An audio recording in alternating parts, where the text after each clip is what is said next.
Welcome back to another episode of Light Beer, Dark Money. I'm Sean Noble. I'm Kris Clements. Now, we've got a lot of stuff to cover. We have a short amount of time to cover it. Yes. Thanks to me. This was my fault this time. But yesterday we were supposed to do my this. fault. Yeah, I mean, so yeah, we do this on occasion. But you know what? It's kind of a crazy week because you've got some kids going back to school, some kids not going back to school, some kids in camp, some kids not in camp. My son just started football last night. It's been a nutty sort of 48 hours. It is a crazy week. My 2-year-old started his preschool yesterday, and then the other two start tomorrow. Yeah. Preston's got orientation tomorrow. He started football last night. He got in the car like at 8:30, like, oh my gosh, I don't know if I can do this. Yeah. And then I had to get him up this morning because we had workers coming in, and I'm like, come on, let's go. So let's do this. It's a lot. It's a lot. So, but everyone's doing the same thing. Everyone's trying to do family work, everything. We're all in the same boat. If you're in Arizona now, if you're in other places, you don't start as early. No. And I don't understand why in the hottest place on the planet we start school at the beginning of August. When you and I were growing up, we never started until after Labor Day. It was after Labor Day. I don't understand. Summer break started Memorial Weekend, sometimes a little earlier, maybe the week before. And we usually are out right before Memorial Day. Yeah. And then we went back after Labor Day. At least it was somewhat bearable. Yeah. This whole thing of starting at the end of July, some people are going back. Crazy. First week of August, mid-August. What's the point? It's too hot. It's too ridiculous. It's ridiculous. Let me think. There was something I was going to mention that we'll get to it. Oh, we'll get to it. It's a clip that we're going to get to. So never mind. So you know what's hot? What's hot? The governor's race. Oh, yes. Like okay. So yeah, I like that. It was a good transition. Okay, good segue. I thought maybe you were going there. No, I wasn't. To jump in. But we had some big news this last week. What was that? That Katie Hobbs, predictably, is declared that she's not going to debate Andy Biggs. She's officially said she's not going to debate. Now, do you think it's because she can't bring her iPad onto the podium? Well, as it turns out, Andy Biggs even said he would be fine with her bringing the iPad. That is classic. Bring the iPad. You know what? Andy's been great. He's made several references in some of his social media about the iPad. Oh, sure. Did you see his Buc-ee's? Yes. Yeah. Yes, I didn't even need an iPad. He was out. So the backstory on that. That is becoming like its own meme, which is great. So as you know, he announced last weekend that Sine Kerr, Senator Sine Kerr. Or is it Sina? Sina. I just saw the pronunciation this morning, and I had to correct myself because I was doing the same thing. Sine Kerr is his lieutenant governor pick. She is a former state senator from the West Valley, from Buckeye, represented Yuma, all that West Valley and western rural part of the state. She's been in the ag industry her whole entire life. Yeah. She and her husband have run a dairy farm for 43 years. Oh, a dairy farm. Yes, a dairy farm. And the left loves dairy farms. And now they're growing cow. They're raising cows continually. Raising cows to be eaten. For meat lovers everywhere. Meat, yes. God bless them. Very salt of the earth. I mean, as down to earth as you can possibly get. 4 kids, 12 grandkids, just an amazing family. Anyway, he announces that. Now, Katie Hobbs announced that she was not going to do any debates. I think it was it on Thursday? I feel like it was either right before or right after Biggs announced the lieutenant governor pick, as if to try to step on that pick or something. I think it was around exactly the same time. Yeah. But it's just inexplicable. But what makes it really complicated is that Clean Elections has scheduled a lieutenant governor's debate. Oh, they have. And she hasn't picked one yet, has she? No, she hasn't. So the question then becomes, well, if she's not going to debate Andy Biggs, how does she have her lieutenant governor debate? I mean, so neither of them are going to debate. Because doesn't that look terrible if her lieutenant governor doesn't debate? We were talking about this off air before we went live, and this all might have played out well against the last election, it being in the heart of COVID and different things going on, and she just didn't respect her opponent at that time either. But this is a former president of the Senate. Yeah, he's a duly elected member of Congress. Yeah, you have to debate. And if you think this is going to score you political points, it's not. Well, it must be. It must be that their team's evaluation is that it would be worse for her if she showed up. And boy, is that not just we're behind you, Katie. We have so much faith that you can do it. Here's what I think we're not going to let you go out and do it. Here's what I think. If I were advising the Biggs campaign, which I'm not officially, however, I do have some ideas. I would stage a mock debate. I would do a cardboard cutout of Katie Hobbs, and I would put her iPad prop up the iPad. Yeah. That would give the answers to the questions. Yeah. Sort of like an AI iPad. Katie Hobbs says that we will raise taxes on the rich. Yeah. Shut down the water for new development. I mean, and I think Biggs was on Broomhead, and he made a great point, which is she simply does not want to defend her record. She can't defend her record when it comes to the state of Arizona. She probably doesn't even understand her record because it hasn't been adequately explained to her by the iPad. But at the end of the day, she doesn't want to. Well, the other thing that popped yesterday was Kris Mayes did a press conference, and she said no one can ignore the Attorney General. Katie Hobbs continues to dodge going in for questioning on this criminal investigation, which is sort of strange in that regard. That Kris Mayes continues to pursue this with some bravado. She said that it was certainly that's what that press conference was. They're close to the end of their investigation. I presume the interview with Hobbs is kind of one of the final pieces of the investigation to kind of put a bow on it, and then say, oh, there's nothing wrong. There's no there, which we all know there is there. But there's clearly there. Yes, there. Of course. There was a $400,000 payment to Katie Hobbs committees, and then there was a $4 million increase in funding for this sole provider. That $4 million increase didn't go to any of the other providers that did the same services. What do you call that? I call that pay to play. Oh, yes.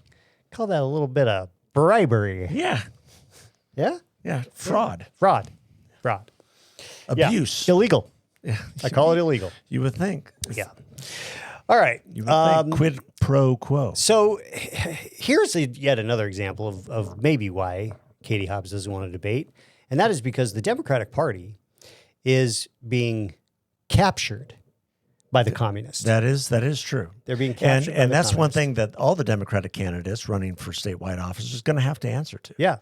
Because we've got a big election in Michigan today. Yes. Where these issues are going to be front and center after today.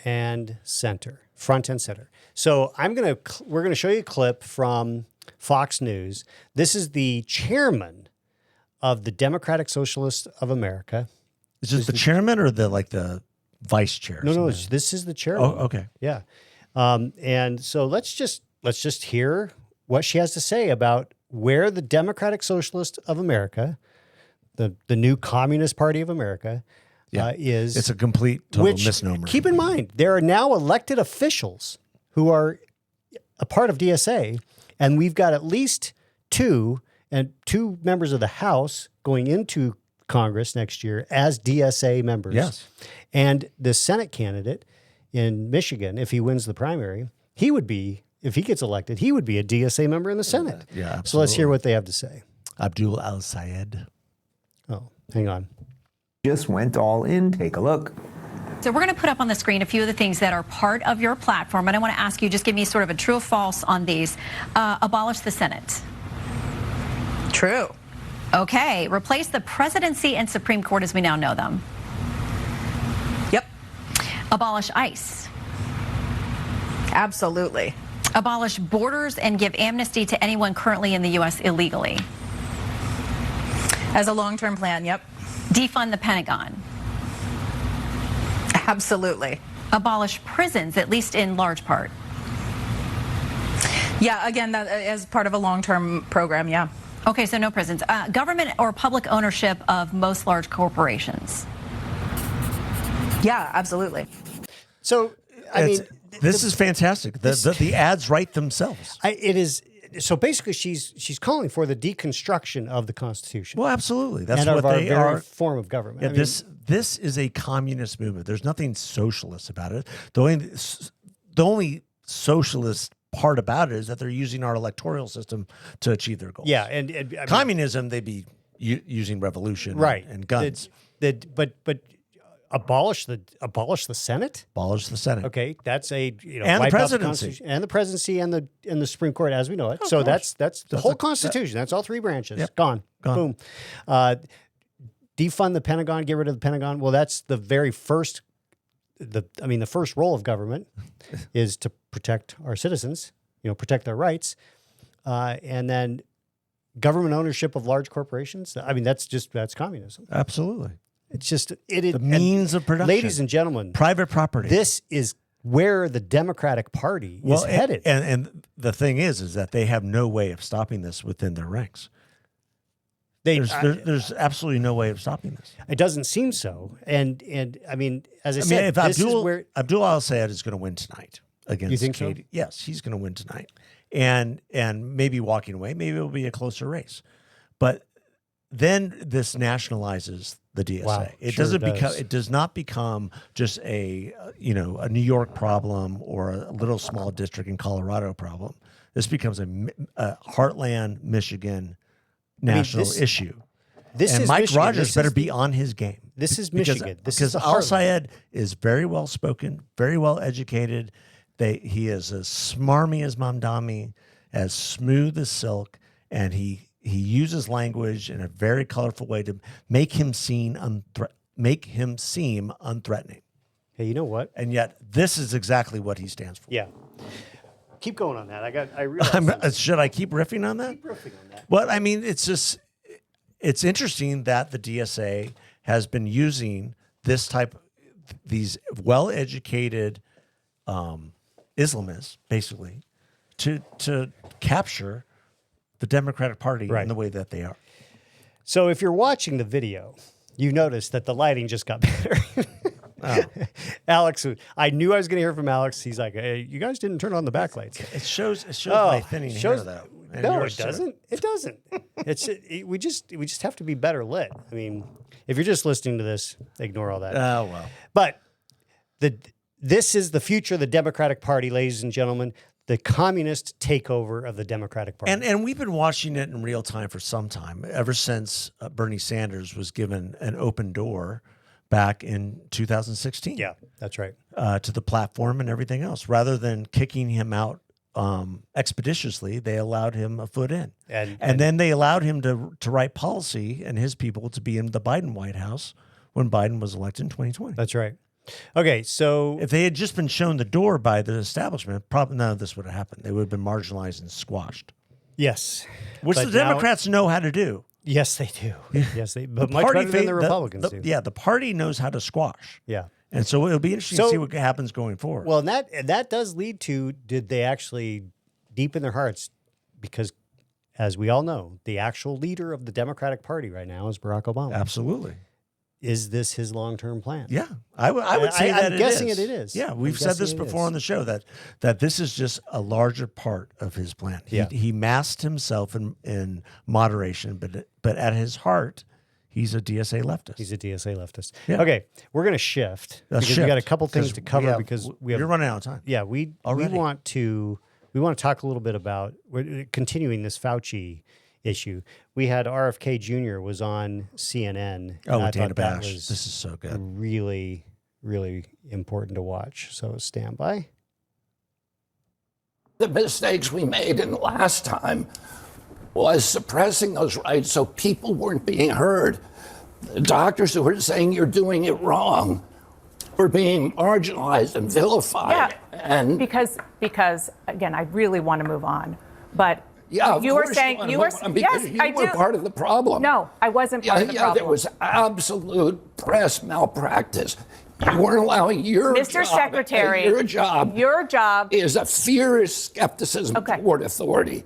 And Yes, you weren't I am. doing that. You I were am. beating up My on job people is who also were dissenting. No. Okay. Are you want to sit here and attack me, or do you want to have conversations sitting about here and public health? attacking me. I'm not attacking you. I'm asking questions about how to And let prevent me the next ask the pandemic. question, and I'll tell you. So he that made was a a great nutty. point, because she was like, I didn't, and he was like, you guys were part of the media did not look at this with a critical eye at all. No, the media They bought simply Fauci's line, hook, line, no pun intended. they made Dr. Faustus, who sold his soul to the devil for fame, fortune, and folly. They made him like a god, right? Yeah. They made him Saint Fauci, rather than looking at the real science that was going on behind the scenes. How many doctors fought in silence to treat their patients with Z-Paks and ivermectin and hydroxychloroquine? And because if they said anything, they would get squashed. Right. So I know several of them. yeah, there was something that happened at Two of them were mine.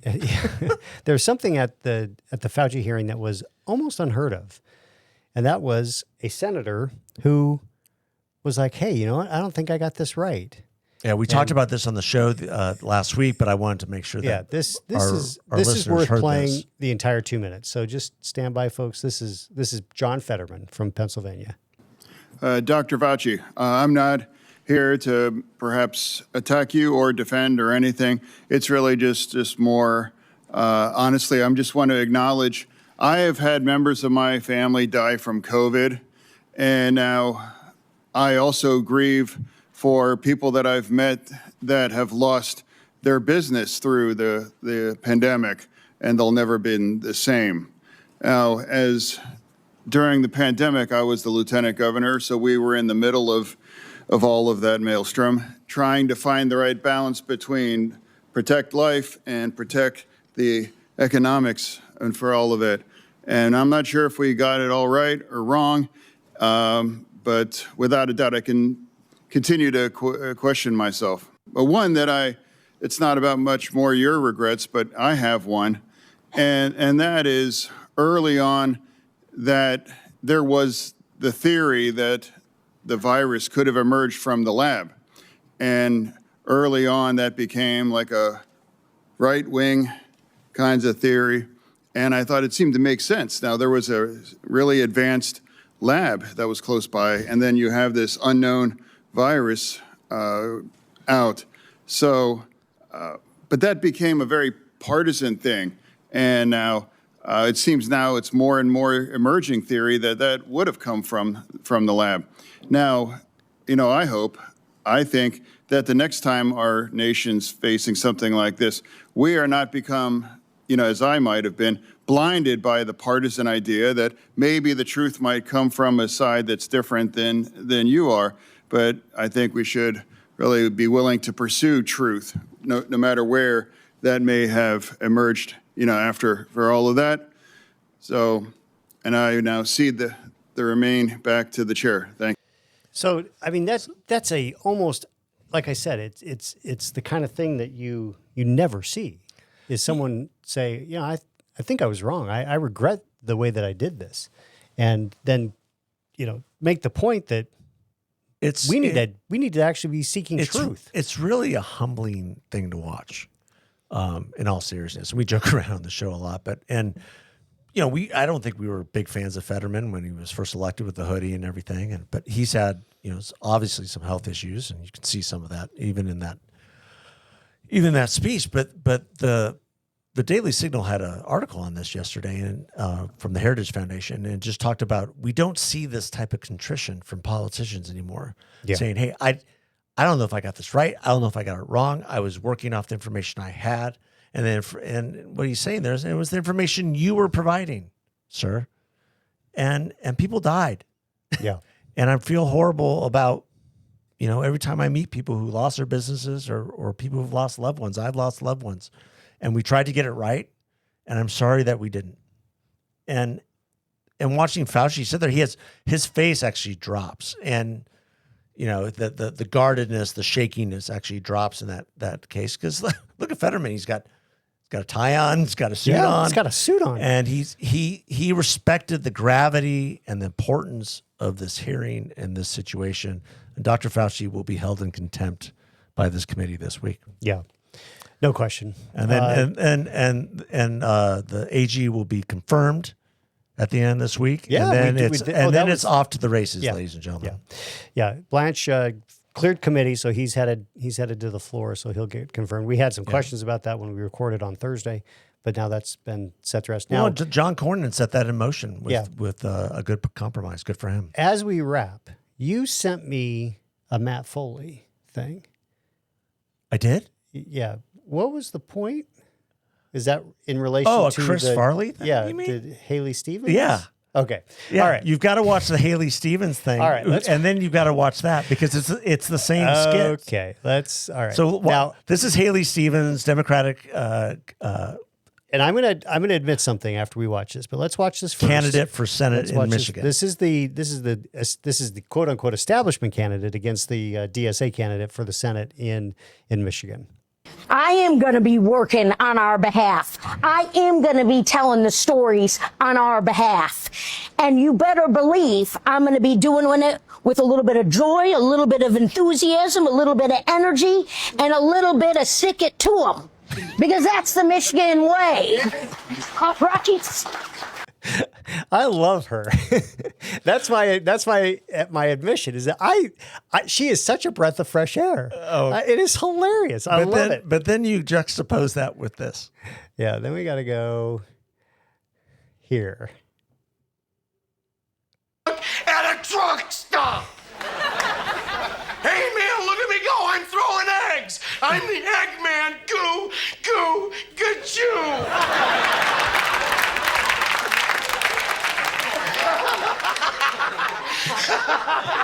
That's right, you kids are having a ball. That's funny. Well, get over it. That's a pretty good comparison. I've seen that across several platforms. I just wanted to put that on there because she when she did that it went viral and it was the most bizarre thing. And most people who know are like, who is that? She got excited. I mean, the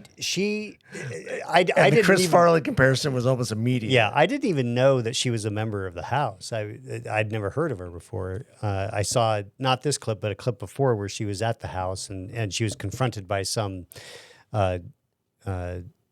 Palestine defenders, and she was kind of going back at him, which I was like, wow, that takes some courage. So it'll be very interesting to watch, ladies and gentlemen. You predict that the DSA candidate wins in Michigan tonight. Well, based on all the polling, he's up by at least 10 points. So, I mean, if that holds, then sure, he'll win. And then Rogers, he'll have a lot of money. Yeah.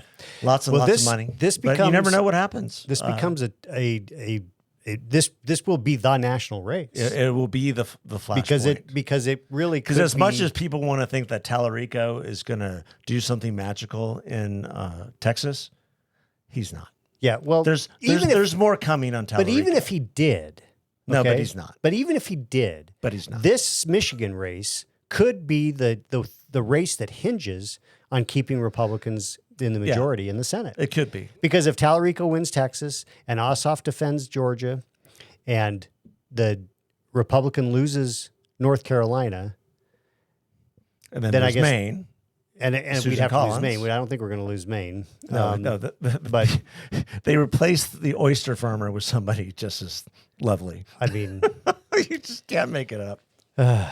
Tell you, just ladies and gentlemen, what is it with these candidates and like abusing other people? Well, women, men. This is there's a House race in Ohio. Max Miller. Well, Max Miller, and he is the former son-in-law. Yeah, he was married to my friend Bernie Moreno. Bernie Moreno, his daughter was married to Max Miller. They went through a pretty contentious divorce, and he has now been accused of hitting her, of hitting his kid, of putting a gun to her head, to pouring boiling water on her. And Senator Moreno finally made a statement the other day. He said he'd been trying to refrain from saying anything, but he's left him no choice with the ability to replace him on the ticket coming up. Well, and the deadline to replace him on the ticket, I think, is tomorrow. is it? That I think it's Wednesday. Yeah. So that's what I read this morning. Yeah. So it's nuts. And he's not moving. So that seat is at risk and he's going up against a DSA candidate. Oh, is that right? In a race in a district that Trump won by 11 points. And he could lose that to a DSA. Absolutely, because he's a total scumbag. Yeah. Well, so our prayers go out to the Moreno family. I can't imagine this being played out in the press, and you're a father, and you know all this stuff about this. Well, not only that, loser. He's also the U.S. senator. He's also U.S. and you can't do anything. Yeah, look, they're creeps on both sides. Yeah, of course. All right, of course. And with that, ladies and gentlemen, remember we're first and foremost a podcast about faith, freedom, free enterprise, the founding principles of our fair republic. Thanks, folks. God like bless. and subscribe. God bless. See ya.